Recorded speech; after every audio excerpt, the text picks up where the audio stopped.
trazer hoje um pouquinho do que eu vi da graduação e também quis trazer um estudo de caso de um planejamento estratégico que foi desenvolvido assim dentro de uma cooperativa pequena lá no Pará. Então, aqui tá apresentando direitinho para vocês, passando os slides? Sim, sim, a gente está vendo a transição, perfeito. Tá bem. Então aqui a gente tem um cronograma da nossa apresentação. Eu vou falar brevemente assim, sobre o conceito de planejamento, como que a gente divide ele na administração. E eu vou também apresentar o artigo para depois a gente poder ter alguma conversa com as situações que vocês querem ter durante a apresentação. Antes de eu começar, eu queria perguntar para vocês se alguém aqui já chegou a trabalhar ou fazer estágio e em algum momento lidou ou trabalhou ou viu, então, em uma organização, numa empresa, a questão de planejamento estratégico, porque eu, para ser sincero com vocês, em todas as empresas que eu trabalhei ou que eu fiz estágio, apenas uma tinha um planejamento estratégico construído e estava assim, em constante atualização, e uma outra empresa que eu estava fazendo estágio, quando eu estava saindo da empresa, porque eu consegui outra oportunidade, eles começaram a ter, assim, e se ligar que precisavam fazer um planejamento estratégico. Era uma empresa, assim, de tecnologia, e ela era o alto nível, assim, os fundadores da empresa, eles eram engenheiros e contadores. Então, na administração, a gente tem uma coisa de assim, uma rivalidade de engenheiros ocuparem cargos que seriam de gestão, de administradores. Então, justamente por eles não terem esse conhecimento, durante mais de 20 anos, eles nunca fizeram ou construíram um planejamento estratégico para aquela empresa. Eles foram fazer isso depois que eles começaram a estudar em eventos e se dar conta que isso é necessário. Então, alguma de vocês duas gurias, vocês já tiveram contato com isso em algum lugar, além do curso? Não, por enquanto, em empresa nenhuma. Eu também não. Nunca trabalhei na área, nem tive contato com um setor que trabalhasse. Sim, eu entendo. Eu também, eu acabei vendo só na graduação mesmo, mas trabalhar com isso também não. Mas é interessante, assim, se vocês tiverem oportunidade de um dia, se vocês poderem participar até em empresa júnior, ou em estágio, ou qualquer outra oportunidade que vocês tiverem, porque acredito que assim, principalmente para vocês que veem mais, assim, mais rápido as questões, algumas questões de gestão, é de interessante para a formação de vocês. Mas, enfim, na administração a gente tem, né, quatro fundamentos, nossas bases, que é o planejar, o organizar, o dirigir e o controlar. Especificamente hoje a gente vai falar sobre a questão do planejar, do planejamento.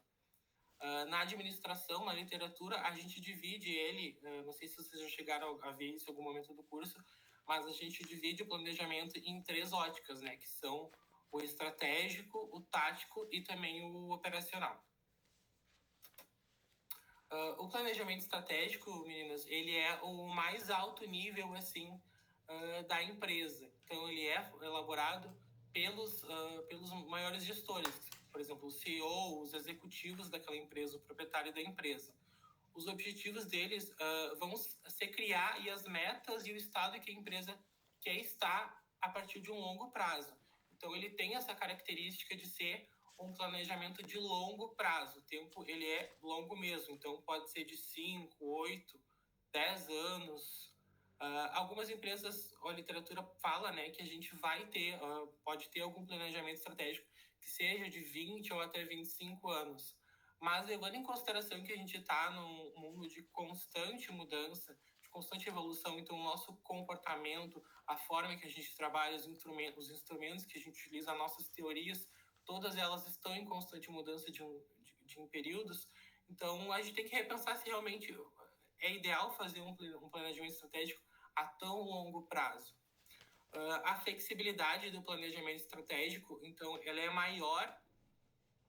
maior justamente por ter esse espaço tão longo. Então, podem acontecer alterações com maior liberdade e maior frequência.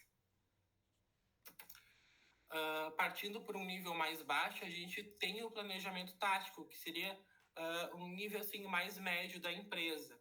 Então, o planejamento tático seria a questões do planejamento dos departamentos, dos setores. Então, envolveria, em questão na tomada de decisão, envolveria supervisores e coordenadores desses departamentos. Então, os objetivos seria traduzir assim as metas estratégicas para os departamentos. Então, ele tem uma característica de tempo de ser menor. Então, a gente poderia supor assim um planejamento tático de 1 ano, 1 ano e meio, 2 anos, assim. A flexibilidade do planejamento tático ela ainda existe, mas ela já é menor por questão de tempo também. Por fim, a parte para o planejamento operacional, que seria justamente a questão de se pôr a mão na massa, né? Porque é muito bonito a gente ter um planejamento estratégico e tático, mas alguém precisa fazer isso.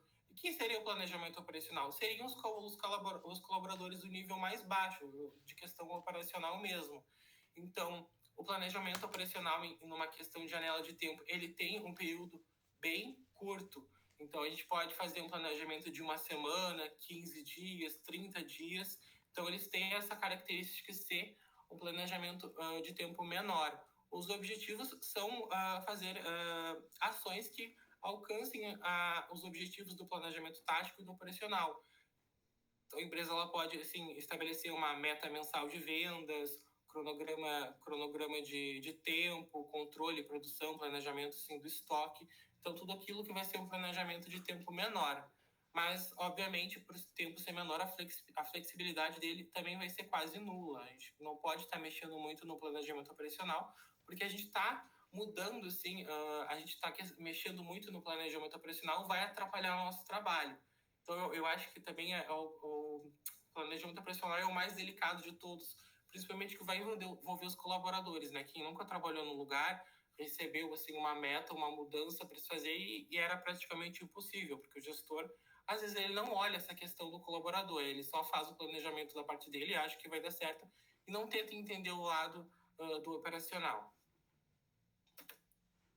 Então, para a gente poder conversar hoje sobre isso, eu quis trazer então um estudo que mostre o planejamento estratégico dentro de uma cooperativa, que é o objeto de estudo, o foco do curso de vocês, né? Então, esse artigo ele foi foi apresentado dentro de um evento de engenharia da produção. Então, mais uma vez, assim, uma coisa que é da administração foi utilizada dentro de um evento de engenharia. Então, ele é o planejamento estratégico organizacional e uma cooperativa do Sudeste paraense. Então, ele é um estudo que foi desenvolvido em 2019, mas foi publicado, assim, apresentado nesse evento lá em 2020. E esses são os autores que fizeram parte do estudo. Então, fazendo uma breve introdução e algumas considerações, meninas, esse estudo aqui, ele é um estudo de caso, é um estudo mais simples, assim, então eles pegaram uma cooperativa pequena, que é formada, assim, por 12 pessoas, são 9 mulheres e 3 homens, e tentaram entender o trabalho, o que eles faziam e construir um planejamento estratégico para essa cooperativa. A gente tem, assim, a gente percebe algumas falhas metodológicas, algumas coisas que poderiam ser melhoradas dentro desse estudo, mas a ideia aqui não é a gente ficar criticando esse artigo, mas sim aproveitar o que ele traz de bom, que é justamente um planejamento estratégico na prática, né? Há algumas considerações que devem ser feitas, mas justamente como é um artigo de evento, a gente leva para o evento justamente para a gente poder absorver as críticas e considerações da banca que está avaliando a gente, ou então até das próprias pessoas que estão participando desse evento, para poder evoluir o trabalho. Então, o foco é mais a gente analisar o que eles fizeram do que poder criticar esse estudo. Não é uma coisa mais de assim, tanto acadêmica que a gente quer fazer aqui. Então, apresentando assim brevemente a cooperativa que foi estudada, ela é a cooperativa de artesanato do Centro Mulheres de Barro, então ela está localizada na cidade de Parauapebas, lá no Pará.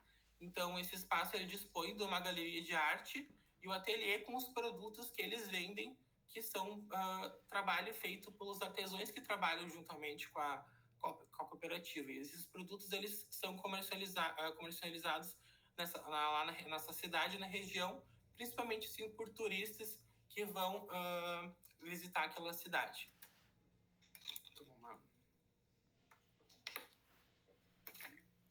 Eu quis ir atrás do site para a gente entender melhor, poder conhecer melhor o trabalho dessa cooperativa. Eles têm, se vocês quiserem acessar depois, eles têm um site bem elaborado, gente. Tem bastante informação, a gente encontra os produtos que eles vendem, eventos que eles fazem. Aqui a gente tem a logotipo deles, da cooperativa. Eles oferecem também assim, oficinas para o público em geral, para quem quer aprender também a desenvolver esse trabalho, a poder construir um objeto artesanal. Aqui a gente tem também, são duas mulheres que são membros da cooperativa, são cooperadas, né, e trabalham nela. E aqui a gente também tem alguns dos produtos que eles desenvolvem lá. Então, os produtos têm essa característica bem cultural, assim, da região. Então, novamente, assim, sobre aspectos metodológicos desse estudo,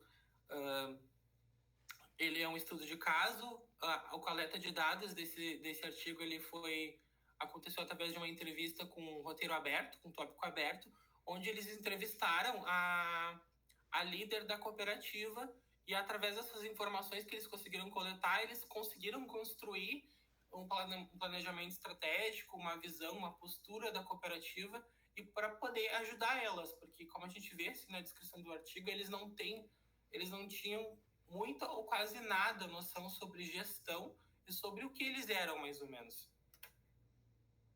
Então, qual foi as ações que eles fizeram, então? Eles construíram um planejamento estratégico através de algumas ações que a gente estuda na administração. Eu não sei se vocês chegaram, assim, a estudar isso com mais afinco. Eu não vou explicar detalhadamente o que é cada uma, porque a gente não teria esse tempo e também não seria o objetivo aqui hoje. Mas eles fizeram, então, uma análise das 5 forças competitivas, que são a análise das 5 forças competitivas, e examinar a atratividade do setor e os fatores que influenciam a competição. E a matriz SWOT, então, é avaliar as forças e as fraquezas e oportunidades e as ameaças da cooperativa. E o 5W2H, então, é uma ferramenta que se constrói, que utiliza perguntas sobre o planejamento estratégico para construir um plano de ação para essa cooperativa ou então para a empresa que você está trabalhando.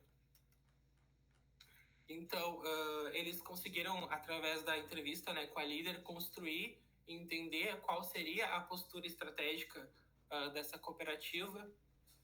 Então, eu trouxe aqui a missão, a visão e os valores. Eu vou ler aqui para vocês, porque eu não sei se nos lugares que vocês trabalharam já, mas eu já trabalhei em lugar onde a gente tinha que decorar a missão e a visão, assim, da empresa, que nem a gente decora a oração. Eu nunca consegui fazer isso, porque eu tenho uma coisa, assim, uma opinião, que eu acho que missão não tem que ser uma coisa tão longa, tem que ser uma coisa simples, mas que dê, assim, a cara da empresa. Então, aqui eles mostram, assim, a missão é fornecer produtos com identidade cultural, gerando desenvolvimento, ocupação, emprego e renda, e satisfação nos clientes e felicidade dos cooperados, de quem está participando da cooperativa. A visão, o que eles querem? É ser reconhecido no estado do Brasil como uma referência de produção de artesanato cerâmica e com identidade arqueológica da região de Carajás por meio do cooperativismo. Então, eles trazem diversos valores como liberdade, gestão democrática, autonomia, independência, intercooperação, solidariedade, educação, enfim, diversos valores que trazem com eles para a cooperativa. Aqui a gente tem a apresentação da análise das forças competitivas. Então, o que se quer se entender sobre cada um? Esse é um esquema do Porter, que a gente estuda na administração. Então, é o poder de negociação dos fornecedores, a ameaça de produtos substitutos, a ameaça de entrada de novos concorrentes, poder de negociação dos clientes e centralizado a rivalidade entre os concorrentes. Então, analisando as forças da cooperativa, o que se entendeu? Como a ameaça de novos concorrentes. Não é uma coisa que se preocupe muito, porque essa cooperativa, essa organização, ela é pioneira na cidade. Então, basicamente, é só ela que oferece produtos artesanais, e os produtos dessa cooperativa têm a identidade cultural da região e atrai bastante os turistas que vão até essa região visitar. Então, possuem um número grande de visitantes e compradores, e eles afirmam gostar assim, do atendimento e dos produtos, porque justamente eles carregam esse traço cultural e autenticidade. Com relação à ameaça de produtos substitutos, a cooperativa ela conta com peças que são exclusivas e produzidas pelos artesãos da cidade, por artesãos locais, mas os concorrentes, os poucos concorrentes que há, possuem produtos que são similares a esses e baratos que podem alcançar também a satisfação semelhante, a mesma satisfação que a cooperativa Mulheres de Barro oferece. Quando os autores tentaram entender o poder de negociação desses compradores, então eles perceberam que os clientes compram ou fazem pedidos em grandes volumes, provavelmente para revender ou então levar de presente para alguém. E quando ele compra em grande volume, eles recebem assim, um desconto de 15% no valor total da compra. E esses clientes eles também podem participar, se eles quiserem, de oficinas que são oferecidas pelo grupo Mulheres de Barro, e também são ministradas assim por essas oficinas são ministradas pelos próprios artesãos da cooperativa, que eles são qualificados e experientes para isso, né? Em relação ao poder de negociação dos fornecedores, então, apesar de contar com peças exclusivas na região, isso pode ser um problema porque há poucos fornecedores de matéria-prima e os preços eles sofrem alterações e acaba inviável adquirir matérias-primas de outros fornecedores de outras regiões. Em relação ao poder de rivalidade entre os concorrentes, então, para se destacar dos demais concorrentes, a cooperativa tenta participar de eventos culturais. Então, esses eventos que as prefeituras promovem, assim, pelo que se vê no artigo, a cooperativa tenta participar para aprender mais ou então obter algum diferencial para eles. Aqui eles realizaram também a aplicação da matriz SWOT, que é entender também os pontos fortes e fracos dessa cooperativa, também dentro da série de fatores internos e externos. Então, como força, a cooperativa se destaca pelo pioneirismo no mercado local. Eles têm uma equipe qualificada e competente para produzir os produtos os produtos artesanais. A imagem da marca delas é respeitada e é conhecida na região. Então, quando os turistas chegam a essa região, eles já têm um conhecimento quando eles querem adquirir esses produtos, aonde eles vão ir. Eles têm uma sede, um prédio próprio, então eles não têm custos de aluguéis. Como oportunidades, eles têm poucos concorrentes, cooperativas ou artesãos que fazem o mesmo produto que eles.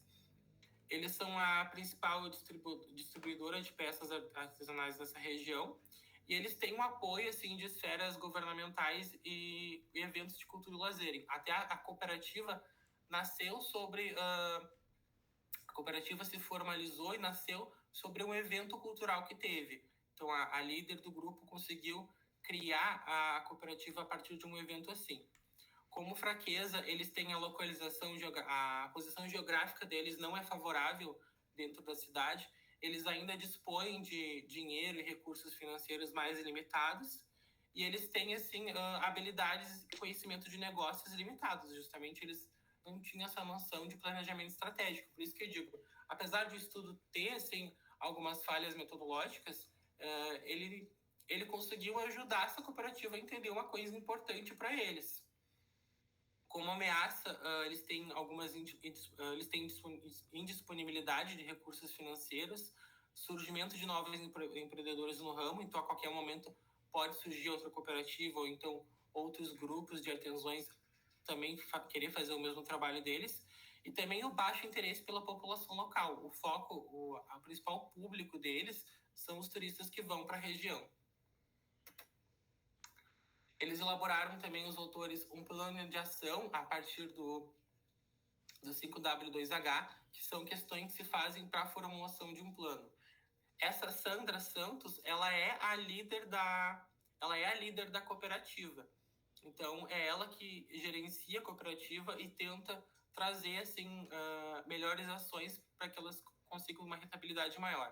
Então, como eu tinha dito, esse artigo ele foi escrito e produzido lá em 2019, Então, qual alguma das metas deles? Eles queriam comprar um forno industrial para poder produzir em maior quantidade e para poder produzir em maior quantidade.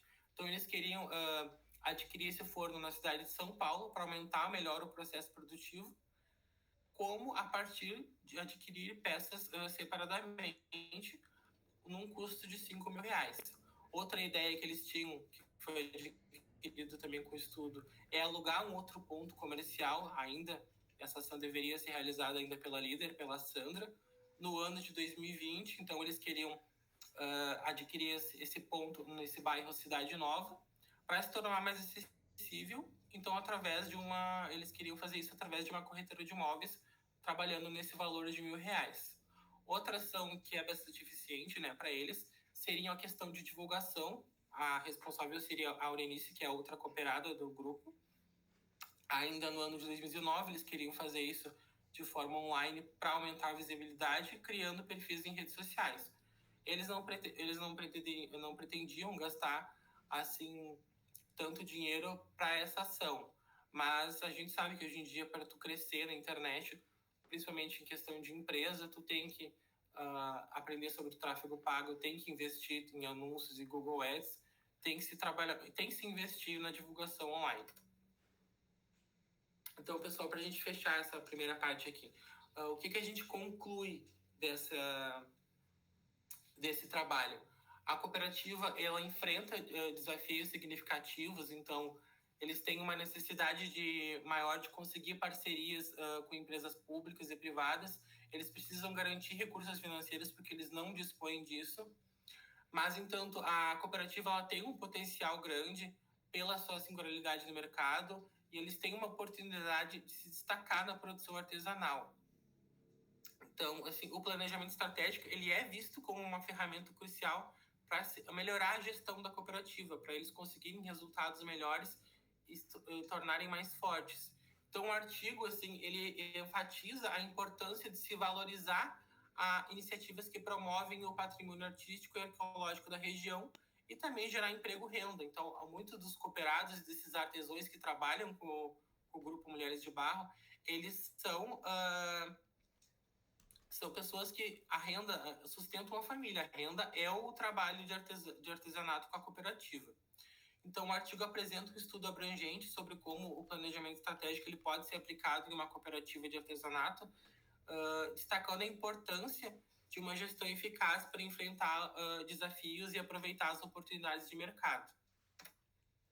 Depois, se vocês quiserem, depois da nossa aula, se vocês quiserem ter acesso a esse artigo, provavelmente o Zépica deixe a apresentação para vocês, mas vocês podem acessar pelo QR Code o artigo, para vocês quiserem fazer uma leitura na íntegra e também a apresentação.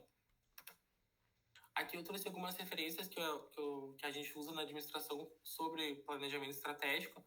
Então, aqui, essa primeira referência é o artigo, e também a gente usa o Barney, o Kevinata e o Vasconcelos, que falam sobre planejamento e administração estratégica.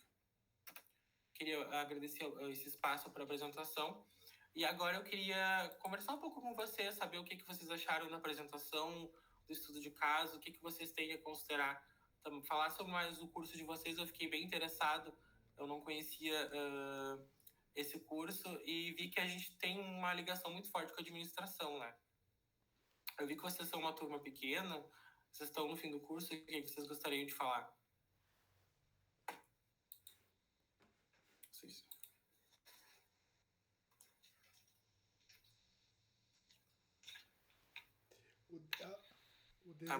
O desespero de ir embora, assim, acho que é o que ela quer falar. Tipo, me deixa aí, fim embora, eu tô na... Olha só, vou falar aqui, embora meu gato esteja miando desesperadamente na porta do quarto, né? Então, eu sempre acho bastante interessante essa parte de planejamento, né? Que eu fui ter o conhecimento, o contato mesmo mais em sala de aula. Mas a gente, mesmo sem trabalhar num setor específico, né, dessa parte, a gente consegue perceber nas nossas atividades, né, que existe sim um planejamento por trás, né, das etapas de processos, parte de vendas, parte de marketing, tudo faz parte de uma estratégia para atingir um objetivo da empresa, né? independente do ramo que a empresa trabalha. Então, eu acho que o que tu apresentou para nós mostrou mais uma vez a importância disso, né? Como a gente consegue ter como referência o planejamento de várias formas, conseguir analisar o que tu está fazendo, o desenvolvimento da empresa, da organização, e onde ela pode chegar e os pontos que ela pode melhorar, né? Então, eu consigo ver sempre a importância de planejar, né? Exatamente. Eu quis trazer para vocês, assim, um estudo mais... Eu tenho um professor no mestrado que ele fala pra gente como é que esse artigo põe comida na mesa, mas o que ele quer dizer com isso? Quer dizer, ele quer mostrar a prática no artigo e não a gente ficar lendo dezenas de páginas que falam diversas referências e parece que não leva a gente a lugar nenhum. Então, eu quis trazer para vocês, eu dei uma boa procurada, assim, um estudo que mostrasse na prática, para não ficar, assim, uma apresentação chata. Eu sei que vocês estão no fim do curso, eu também já tive nesse momento, a gente chega um momento a gente não quer, assim, só chutar tudo para cima e parece que não quer mais nada, né? Então, a gente chega bem cansado, nem pedir que vocês fizessem a leitura prévia do artigo justamente só para a gente ter uma conversa mais rápida.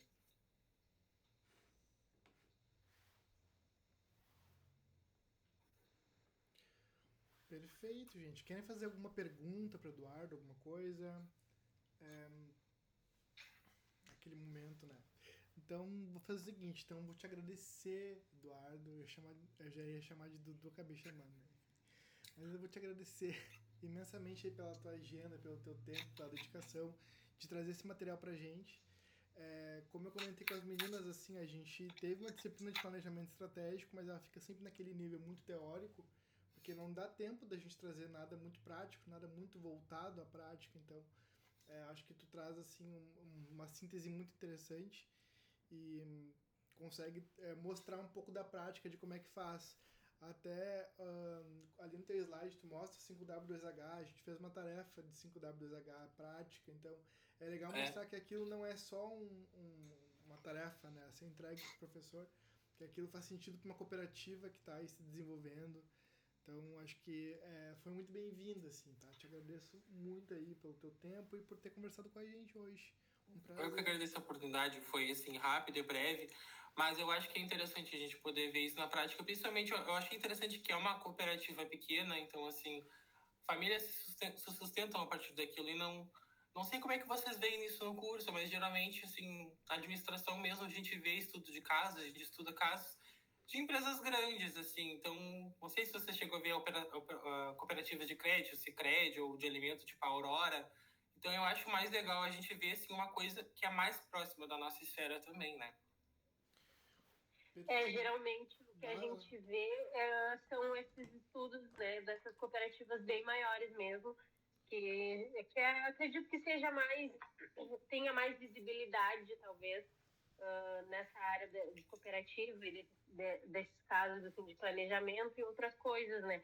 Essas cooperativas menores, elas não têm tanta visibilidade, era o que geralmente a gente sempre conversa dentro de algumas matérias, essa questão da visibilidade das cooperativas menores e não ter esse suporte de planejamento ou algum outro tipo de suporte, né, que acaba sendo precário assim para as cooperativas menores. Perfeita a tua colocação, é exatamente isso, né? E não sei se vocês têm oportunidade, vocês têm eventos científicos aí no IFE, mas é até uma sugestão para vocês. Vocês podem procurar alguma cooperativa aí de Pelotas, pequena, semelhante a essa, e também tentar, de repente, desenvolver um estudo com eles, fazer um planejamento estratégico, ou então até outra coisa de gestão que vocês queiram fazer, porque isso vai servir para o crescimento de vocês, assim como pesquisador, aplicar o que vocês veem dentro do curso, e vocês também vão ajudar a cooperativa, porque essa cooperativa, no artigo a gente vê, eles não tinham noção sobre gestão, sobre planejamento estratégico. Então, os dois lados saem ganhando, é de crescimento para todo mundo, eu acredito. E é importante também, o que tu fala é legal, porque as meninas estão no finalzinho do curso, né? Então o TCC tá aí. Às vezes, se não tá tão clara a ideia de TCC, também é uma possibilidade de pensar isso, né? O TCC de alguém, com certeza esse artigo que o Eduardo apresentou é o TCC de alguém que virou um artigo. Então, fazer planejamento estratégico de alguém pode contribuir de forma prática, mas também pode contribuir de forma científica, né, naquilo que precisa, tanto para entregar um TCC quanto para publicar um artigo num evento de renome, né, como o Enegep. Show de bola. Exatamente. Show de bola. Nós ficamos sabendo, acho que no primeiro semestre até tinha uma proposta de visita numa cooperativa bem pequena que tem ali no Laranjal, não sei se na Z3 exatamente, que são artesãos também, né, que fazem bolsas com rede, reaproveitam o material, não me recordo agora o nome, né. Provavelmente também por ser pequena, por ser mais voltada para a parte prática mesmo, e, entre aspas, comercial, provavelmente não tenha essa parte de conhecimento. Geralmente assim, elas não têm. Né? Mas é assim, pessoal, uma dica, assim, como meus alunos de graduação, eu dou para vocês, que vocês aproveitem todas essas oportunidades de ver a prática. Por exemplo, essas questões de matriz SWOT, 5.2WH, 5W2H, ou até... como é que eu fui ver isso? Claro que a gente estuda isso teoricamente, mas eu fui ver, tipo assim, num trabalho que eu desenvolvi numa cadeira de gestão de projetos, mas, assim, ver acontecendo mesmo foi numa visita técnica, numa visita técnica que a gente fez na Zépica, lembra, na Marinha? Isso aí. Então, assim, foi a melhor oportunidade que o meu curso, eu acredito, o meu curso teve de visualizar, assim, essas ações, ou qualquer outra ação do curso, na prática. A gente foi na superintendência da Marinha, alguma coisa assim, e lá, assim, eles explicaram pra gente, a gente pôde ver os quadros, as salas, todos os trabalhos dele, assim, desenvolvidos. Então, é bem legal. Então, é uma dica que eu deixo para vocês. Vocês aproveitem o máximo de oportunidades práticas que vocês puderem visualizar. Trabalho de conclusão de curso, acredito que vocês tenham também. Então, assim, estudo de caso, sempre é interessante de fazer. Às vezes, vocês vão escutar os professores, assim, meio que desvalorizando a pesquisa quali, mas não deem ouvido para isso. Pesquisa quali é importante, também estudo de caso é interessante. Há dissertações, eu já li dissertações agora durante o mestrado, que foram estudos de caso, são bem desenvolvidos e têm uma contribuição muito grande. Então, vocês podem... aproveitem essas oportunidades que vocês têm durante a graduação, porque depois a gente acaba sentindo falta. Perfeito. Melhor do que um professor falando é alguém que acabou de sair, um egresso que acabou de sair, que vai virar professor dizendo a mesma coisa. Então a gente tem razão, tá, gurias? Não é de chacha aí que a gente fica falando as mesmas coisas, né? Algumas coisas que não falaram pra mim, eu fui, assim, aprender agora no mestrado. Às vezes a gente se sente pra baixo, mas tem que seguir em frente. É isso. É cansado que vai no último semestre, mas é cansado que termina, né? Faz parte. Exatamente. Faz parte. Vocês queriam fazer mais algum comentário, gurias? É isso, Tiffany. Eu acredito que seria isso mesmo. Show de bola. Gente, vamos fazer uma fotinho com o Eduardo aí. Se a Natália puder dar-nos o prazer de tua beleza pra foto. Então, professor, como faz muito tempo que eu não uso esse Meet, não consegui, tentei, que até tem um print da tela, depois vou te enviar pra ver. Tá, não tem problema. Me preparei, tô até de banho tomado, cabelo penteadinho, mas não consegui mexer na configuração pra aparecer. Sério, não consegui mesmo, não tem sério. Problema. Tá, vamos fazer... Preparei, botei até uma cadeira que fiz todo aqui, mas não consegui. Tá, não tem problema. Vou fazer com o avatar mesmo, então. Aí, peraí. Deixa eu pegar aqui. Vai ter que ser com o avatar. Aqui. Aí, deixa eu esperar a Tiffany. Vai abrir, Tiffany? Conseguiu. Eu vou abrir. Até se pentear, se penteou, rapaz. Olha aí. Não, eu até me penteei, né? Aí. Feito. Eduardo, mais uma vez te agradeço total, tá? Pelo teu tempo, pelo teu momento aqui com a gente. Depois a gente conversa ali, te mando... tu vai precisar, provavelmente, se tu quiser, algum certificado pra entregar no PPGA. Obrigado, viu? Obrigado, um abração. Eu que agradeço a oportunidade. Bom final de semestre pra vocês, gurias. Obrigado, Zé. Obrigada, uma boa noite. Muito obrigada. Obrigada pela palestra. Boa noite. Boa noite. Aproveitem o Zé, gente. Ele é um ótimo professor.